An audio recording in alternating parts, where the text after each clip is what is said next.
Sebelum saya memberikan kesempatan untuk Bung Sigit dan juga Pak Wawan untuk menjawab kritikan Bung Haris soal tadi yang ditutup-tutupi, saya mau memberitahu dulu sekaligus minta respons dari Pak Zubairi.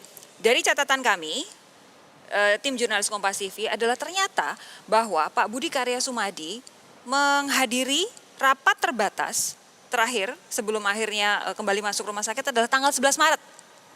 Oke. Ini tanggal 14 Maret. Iya. Nah, berarti waktu itu Pak Budi Karya Sumadi duduk bersebelahan dengan Pak Sofyan Djalil dan juga Panglima TNI. Kalau hari ini dinyatakan positif tanggal 14, sementara tanggal 11 Maret waktu itu menghadiri ratas, berarti ini sudah bisakah dipastikan bahwa saat itu memang sudah masa inkubasi dan semua yang ada di sekitar Pak Budi Karya Sumadi memang benar-benar harus dites? Iya, harus dites dengan catatan bahwa pada jarak kurang dari 2 meter itu risiko penularan sekitar 2 sampai 3. Jadi kemungkinan yang akan terkena 2 sampai 3 orang, kecuali kalau Pak Menhub ini termasuk super spreader. Kalau super spreader itu yang dari Inggris itu bisa menularkan ke sekitar 11 orang. Kalau super spreader dari Korea Selatan 37. Definisi super spreader itu apa, Pak? Dia bisa menularkan ke lebih banyak orang daripada rata-rata yang telah terbukti yang lain. Oke, apa yang membedakan antara orang yang spreader biasa dengan super spreader? Apa ciri ininya? Apakah kemudian dia sering berpindah tempat atau bagaimana? Ciri-cirinya tidak diketahui dengan pasti. Teorinya salah satu kemungkinan adalah kalau imunitas seseorang itu rendah sekali, maka virus bisa berkembang lebih baik. Virusnya lebih banyak, menularnya lebih banyak ke banyak orang satu. Atau kalau pertemuannya di ruang yang tertutup sempit cukup lama. Jadi kalau hanya pertemuan sebentar, ya risikonya lebih sedikit. Kalau terbang tertutup pakai AC yang cukup lama, nah itu lebih serius. Oke, itu lebih serius ya? Ya. Mas Sigit, pastikan ini apa yang disampaikan oleh Pak Zubairi ini sampai ke istana ya? Sudah pasti. Sudah pasti. Tapi begini, tadi Bung Haris sempat mengkritik bahwa ada yang ditutup-tutupi sejak awal. Kemudian sampailah akhirnya virusnya menyerang salah satu lingkaran dalam istana sendiri. Respons Anda? Ya, pertama kita istana, pemerintah membuka diri terhadap kritik semua pihak dan masukan-masukan yang disampaikan kepada kami. Lalu yang kedua, sesungguhnya pemerintah sejak awal itu sudah sangat responsif ya, bagaimana virus COVID-19 ini tidak menyebar secara luas ya. Ketika warga negara kita di Wuhan, yang sebagian besar adalah pelajar, itu sejak awal BNPB itu sudah dilibatkan dalam proses itu. Artinya kita sudah melakukan upaya yang cepat dan serius terkait dengan penanganan COVID ini. Dan kemudian pemerintah juga melakukan. Ini ternyata adalah visual pada 11 Maret lalu ketika Menteri Budi Karya Sumadi terakhir menghadiri ratas di Istana Negara bersama sejumlah menteri. Mohon dicatat bahwa saat ini, hari ini, tanggal 14 Maret, ratas terakhir yang dihadiri Menteri Budi Karya Sumadi adalah 11 Maret. Padahal kalau dilihat dari masa inkubasi virus corona ini, diperkirakan masa inkubasinya adalah sekitar 14 hari atau bahkan mungkin bisa lebih. Ratas ini dipimpin langsung oleh Pak Presiden, Pak Jokowi, tapi dari gambar yang kami dapatkan waktu itu tampaknya tidak ada Pak Ma'ruf Amin. Yang jelas saat itu saudara, Pak Budi Karya Sumadi duduk diapit oleh Panglima TNI, ini dia, Panglima TNI dan juga Pak Sofyan Djalil. Kalau kemudian tadi Pak Zubairi menyatakan bahwa jaraknya 1-2 meter penularan droplet ini bisa jadi 2-3 orang ke kanan dan 2-3 orang ke kiri, ada kemungkinan bisa tertular. Andai saat itu memang Pak Budi Karya Sumadi sudah terjangkit virus COVID-19. Oke, silakan Bung Sigit dilanjutkan. Ya. Pemerintah sudah dalam posisi serius ya ketika wabah itu dan warga negara kita dibawa ke Indonesia. Selain melibatkan BNPB, kemudian kita juga membentuk juru bicara yang menjelaskan apa yang sedang terjadi terkait dengan COVID-19 ini. Pemerintah juga membuat protokol penanganan. Kita mengeluarkan ada 5 protokol terkait dengan penanganan COVID ini. Artinya kita sangat serius di sana. Nah, yang terakhir pemerintah membentuk satuan tugas khusus ya, gugus tugas terkait dengan percepatan penanganan COVID-19 ini. Dan ketika dia dikendalikan oleh BNPB, artinya adalah secara tidak langsung kita mengatakan ini sudah merupakan bencana nasional begitu. Artinya, secara tidak langsung, kenapa ya, nggak sekalian diumumkan saja bahwa ini bencana karena nasional? Karena sudah ditangani oleh BNPB itu sendiri. Ketika BNPB mengambil alih proses penanganan ini, maka dia sebenarnya adalah sebuah bencana nasional. Dan ketika perspektifnya itu adalah, maka kedaruratan dan transparansi di dalam proses penanganan COVID ini menjadi lebih serius. Bung Haris, kalau kemudian BNPB sudah dilibatkan, artinya sudah bisa dianggap sebagai bencana nasional? Yang disebutin itu kan sebetulnya info-info baru hitungan jam atau berapa hari yang lalu. Soal corona COVID-19 ini kan sebenarnya udah 2 bulan. Dan yang ditempuh atau yang dilakukan terhadap mahasiswa Indonesia yang ada di Wuhan, saya pikir itu reaksi ya. Tapi tidak memenuhi standar atau tidak dalam upaya untuk memenuhi standar penanganan corona ini sendiri. Nah, tidak disangkal bahwa upaya menyelamatkan mahasiswa mengambil dari sana itu baik gitu. Tetapi saya cuma mau bilang begini, penanganan wabah seperti ini kita punya panduan standar keilmuannya, standar profesinya, dan juga ada yang disebut sebagai hak-hak kewarganegaraan. Nah, itu semua harus dipenuhi. Kita bisa lihat pada standarnya WHO tentang penanganan wabah penyakit yang meluas, itu ada. Kita juga bisa melihat ke Undang-Undang 36. Lalu misalnya pada standar-standar rumah sakit, obat, dan profesi dokter atau profesi medik. Nah, itu mereka semua ini bisa dimobilisasi. Nah, dan kelihatan beberapa hari ini terpaksa akhirnya Presiden ngaku bahwa tidak mau menciptakan kepanikan. Tidak bisa. Sekarang begini, misalnya ada teman saya, media juga tahu lah teman saya itu siapa, tapi saya tidak perlu sebutkan. 2 hari ini dia diminta untuk dapat informasi dan juga respon dari badannya, diminta untuk berobat. Dan dia datang ke rumah sakit, di rumah sakit Persahabatan. Dan itu pelayanannya buruk. Makanya ada berita yang orang kabur itu dari rumah sakit Persahabatan, karena orang itu takut. Dia ditempatkan, dia suspek, ditempatkan pada orang yang sudah positif. Gak ada distingsinya. Petunjuk, jadi saya mau bilang begini loh, negara masih sibuk mengakui, bikin petunjuk. Di lapangan udah berantakan, tidak siap gitu. Nah, katanya kita punya puskesmas, pusat-pusat kesehatan masyarakat. Pusat kesehatan masyarakat tidak bukan dimanfaatkan. Mana kesiapannya sekarang? Nah, itu negara harus mobilisasi. Kita kan punya kapasitas itu di atas kertas. Jawaban negara kan pasti kita sudah melakukan ini, sudah bentuk ini, ada kepres ini, ada impres ini. Itu di atas. Di bawah ini situasinya udah kacau balau. Nah, jadi jangan lagi sibuk di sana. Saya berharap yang akhirnya diserahkan kepada Pak Doni di BNPB. Pak Doni saya pikir orang yang sangat kontributif dalam penanganan bencana kemarin. Saya sendiri melihat ya, atau dibantu oleh BNPB dalam kasus banjir, beberapa teman gitu mengkoneksikan. Mudah-mudahan udahlah jangan dipolitisasi. Kalau memang harus dibuka, buka datanya dan harus dibuka. Dibuka itu artinya bukan disebutkan Budi Karya umur segini di rumah sakit yang berbeda dengan rumah sakitnya rakyat. Bukan. Itu sih diskriminasi juga ya. Dia dapat fasilitas yang lebih bagus dibandingin rakyat biasa. Tetapi juga bukan itu maksud saya, datanya dibuka untuk membangun self-empowerment masyarakat. Kenapa? Karena kita nggak bisa ngandelin pemerintah hari ini. Ya kan? Ya. Jadi lebih baik membangun kekuatan yang dipunya oleh pemerintah, diberdayakan untuk memudahkan masyarakat menangani dirinya sendiri. Ngandelin pemerintah nggak bisa. Katanya nggak bisa diandalkan loh pemerintah. Memang di dalam prakteknya ada beberapa kekurangan dan kita harus akui itu. Nah, oleh karena itulah kehadiran satuan gugus tugas ini di dalam rangka untuk memastikan seluruh standar itu sudah berjalan. Memang Bang Hari, beberapa kasus yang mungkin dilihat pemerintah itu tidak siap, itu harus diakui ada persoalan-persoalan di sana. Tetapi bukan berarti kemudian kita mengatakan kami sudah sesuai standar begitu.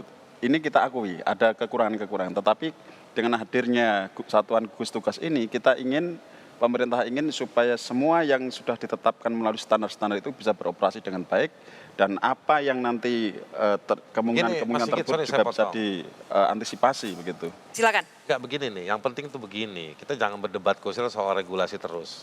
Orang sakit itu butuh obat dan butuh posisi. Kemana mereka cari obat sekarang? Ke dokter yang sebelah mana, ke rumah sakit sebelah mana? Ya kan? Mau dibangun pusat penanganan corona, siapa orang membondong-bondong berangkat ke tempat itu? Nah, sekarang mobilisasi negara yang begini besarnya, ya, harusnya memobilisasi nih alatnya, nih infonya, nih aksesnya disebar breng, begitu. Nah, kalau ada orang-orang yang tidak mampu untuk mengakses, bagaimana mereka mengontak?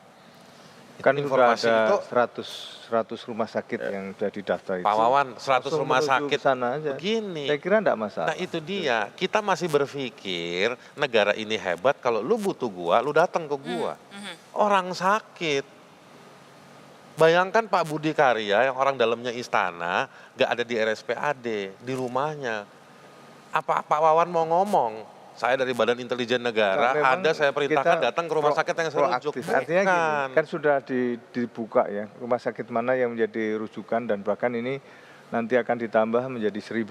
Sebentar, ini berarti rumah sakit rujukan disebutkan 132, ditambah 109 rumah sakit TNI, 53 rumah sakit Polri, dan 65 rumah sakit BUMN. Ya, kan targetnya menjadi 1.000 rumah sakit nanti untuk bisa itulah. Kita mesti proaktif juga, kita memberikan sosialisasi juga kepada masyarakat, supaya masyarakat juga di samping melakukan upaya-upaya self control terhadap dirinya, juga kalau ada thermal gun seperti itu, lantas juga ditindaklanjuti. Dan bagi mereka yang merasa ada batuk-batuk ataupun juga naiknya suhu dan juga ini cukup lama, ya segera melakukan perusahaan. Yang disampaikan oleh Pak Jokowi adalah bahwa waktu itu Pak Jokowi kemarin waktu konvers bilang sudah mendapatkan 80 nama dari tracing orang-orang yang merupakan positif di kasus-kasus yang awal. Temuan itu dilakukan oleh tim reaksi cepat dari Kementerian Kesehatan dengan dibantu BIN serta Polri.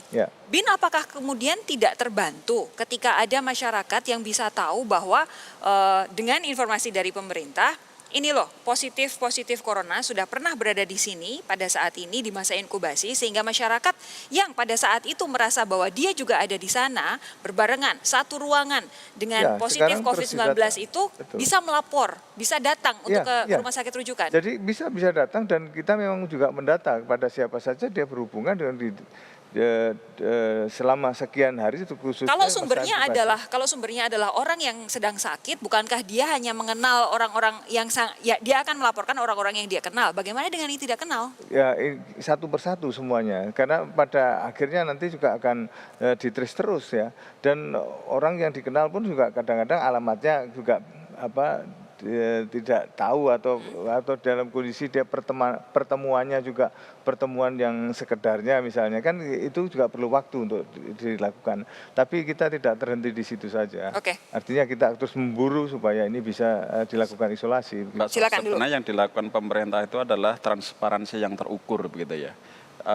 Kita ingat ketika kasus pertama diumumkan, itu kemudian terjadi hal yang tidak seharusnya dilakukan. Ya, itu salah memang, itu karena salah, diumumkan gitu kan. Data ketika dirinya. Diberitahu pemerintah daerah diberitahu, kemudian dia melakukan sesuatu yang berlebihan gitu.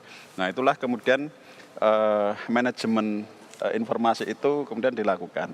Nah, sebenarnya mohon maaf Bang Hari, ini memang protokol ini memang harus diketahui oleh publik ya.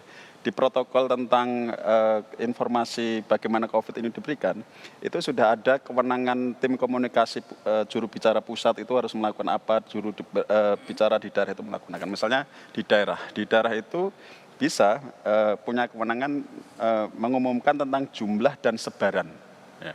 Anda bisa buka protokol tapi yang kita buat di sana. Sebelum kasus pertama diumumkan, dibandingkan kasus pertama secara global ada, pemerintah Indonesia sudah melakukan katanya memulangkan dari Wuhan. Tadi Anda ngaku pemerintah sudah ngambil inisiatif. Tapi begitu kasus pertama, Anda implisit bilang bahwa pemerintahan daerahnya di Depok kan yang mengumumkan nama sampai terlalu detail. Pertanyaan saya, waktu kasus pertama yang global itu muncul, negara ini, pemerintah ini menyusun nggak kesiapsiagaan, preparedness, readiness-nya tuh. Nah itu Anda mesti sebutkan di sini. Ya, kalau misalnya Anda bilang gini, ada, berarti emang nggak turun ke pemerintah daerah. Oke, Gitu loh. Waktu silakan, itu kita Pak Wawan. kan rapat ya Mas. Jadi saya ngontek ke Kemenkes, kemudian Kemenkes kita ke BNPB, ketemu Pak Mas Doni, kemudian kita bertiga, terus langsung hari itu mengundang kementerian-kementerian lain untuk hadir. Hari berikutnya kita rapat banyak dengan berbagai elemen kementerian lembaga termasuk swasta, antara lain juga Seritek untuk menyiapkan baju itu karena memang terbatas sekali dan itu juga masih diuji untuk penggunaan virus-virusnya.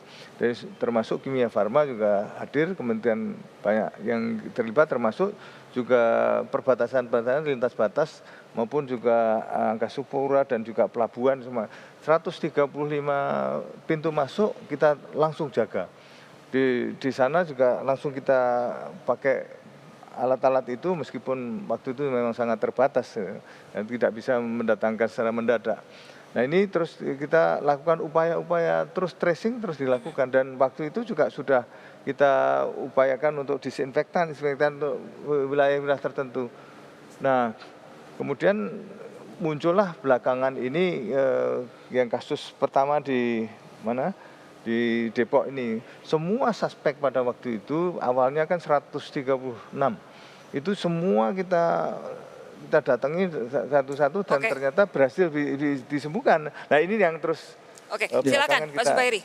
Iya, kalau saya melihatnya begini, di awal memang mungkin agak lambat, tapi dengan bisa mendeteksi 96 orang positif dengan seorang menteri dinyatakan positif itu lumayan lebih baik. Hanya problemnya itu kan kalau kita mengira jumlahnya sedikit. Kalau kita sepakat bahwa kita ini menghadapi sebuah puncak dari gunung es di mana yang banyak sekali di bawah belum ketemu, belum terdeteksi ya. Terdeteksi, maka mestinya kita bisa dikatakan saya berharap seminggu lagi misalnya sudah diperiksa let's say 10.000. Nah, Pak Jokowi sudah bilang bahwa sekarang Ekman sudah boleh, Surabaya boleh. Nah, itu mulai kapan dan targetnya berapa lama? Dan kemudian saya minta ada juga rapid test yang sekarang sudah bisa dikerjakan di banyak tempat itu. Mestinya di Indonesia juga sudah siap rapid test. Itu nanti akan saya tanyakan kepada Pak Wawan dan juga Bung Sigi. Tapi begini, Anda sebagai Ketua Satgas COVID-19 dari ID, dari para dokter sendiri,